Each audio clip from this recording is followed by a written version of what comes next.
মরহুম আরমান মোল্লার আত্মার মাগফিরাতকে কেন্দ্র করে হাত তুলেছে, মেহেরবানি করে আমাদের গুনাহগুলো মাফ করে দেন আল্লাহ। মাইকের ব্যবসা হলো এমন একটা জিনিস, সৎ কাজে মাইক ব্যয় করলে তা সওয়াব হয়, অসৎ কাজ নাচ গান ডান্স মানুষের ঘুম হারাম করে দিয়ে রাতের অন্ধকারে ডিজে পার্টির জন্য মাইক দিলে তা কবিরা গুনাহ হয়।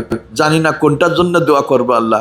নেক কাজে যদি এই প্রতিষ্ঠান ব্যয় করে থাকে তার নেক আমলগুলো কবুল করে নিয়েন আল্লাহ। আমাদের নজরুল ভাই বসুন্দিয়া মোড় নিউসুর সাথে অত্যন্ত ভালো মানুষ, 5 ওয়াক্ত নামাজ জামাতে নামাজ আদায় করেছেন, কাবা শরীফ পর্যন্ত আল্লাহ তাআলা যাওয়ার তৌফিক দান করেছেন। তিনি কঠিন এক রোগে আক্রান্ত হয়ে খুলনায় হসপিটালের বেডে শায়িত। আল্লাহ আমদা রয়েছে, তাদের ওসিলায় আমার নজরুল ভাইয়ের সুস্থতা দান করো আল্লাহ।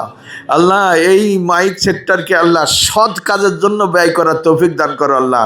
নড়াইল এবং যশোর, অভয়নগর, বসুন্ধিয়া সকল মাইক সমিতির জন্য সৎ কাজে, নেক কাজে, ভালো কাজে ভাড়া দেওয়ার তৌফিক দান করো আল্লাহ।